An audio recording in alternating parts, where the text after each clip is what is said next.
देखिए, हमने तो उनको 10 दिन का मोहलत दिया कि आप मुख्य अपराधी को पकड़िए, और जदयू के राष्ट्रीय अध्यक्ष वहां के सांसद हैं, उन्होंने भी पीड़ित परिवार से मिला था, कहा था कि अपराधी को हम पकड़ेंगे, जो भी इसमें दोषी है उस पर कार्रवाई होगी और पीड़ित परिवार को मुआवजा देंगे। 9 मुख्य अभियुक्त पकड़ाया है, 9 पीड़ित परिवार का मुआवजा का घोषणा हुआ है। वही लखीसराय है जहां बालू नरसंहार हुआ था, और श्रीमान लालू प्रसाद यादव मुआवजा ही नहीं, नौकरी भी दिए थे। ये गरीब ब्राह्मण का नरसंहार और पलायन के लिए विवश करना, जमीन को जबरदस्ती बेचने के लिए बाध्य करना और मुख्य अभियुक्त की गिरफ्तारी नहीं होना, हमने बिहार सरकार से मांग किया है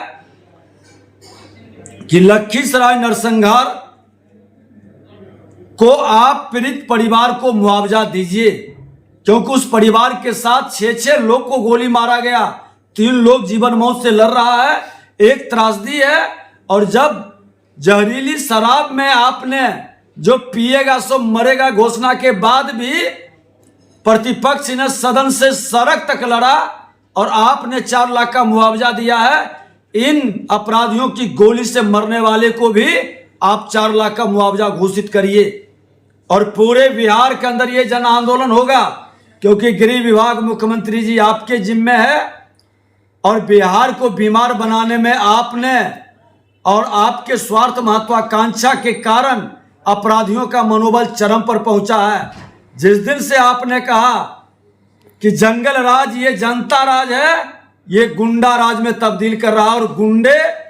आम बिहारी को गोलियों के शिकार बना रहे हैं, मौत के मुंह में भेज रहे हैं, इसलिए मुआवजा आपको देना चाहिए।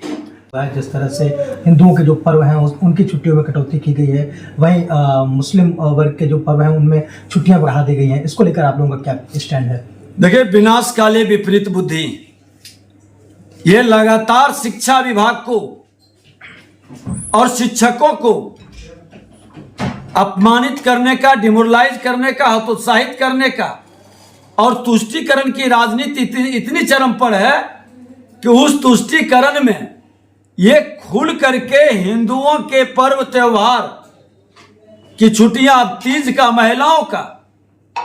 तीज का, जितिया का, रक्षाबंधन का छुट्टी समाप्त कर दिए,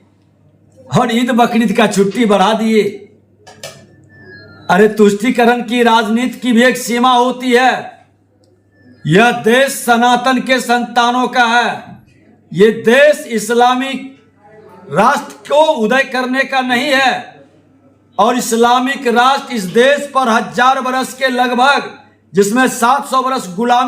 गुलाम बनाकर रखा था, वह माहौल भारत के अंदर, जिस भारत का हृदय और धड़कन बिहार है, वहां लागू नहीं होने देंगे। बिहार सांस्कृतिक विरासत की धरोहर और कई धर्मों का उद्गम स्थल है, उसमें इस्लाम की तुष्टीकरण का कहीं कोई जगह नहीं है। इस्लामिक तुष्टीकरण करने वाले मानसिकता के लोगों की विदाई तय है।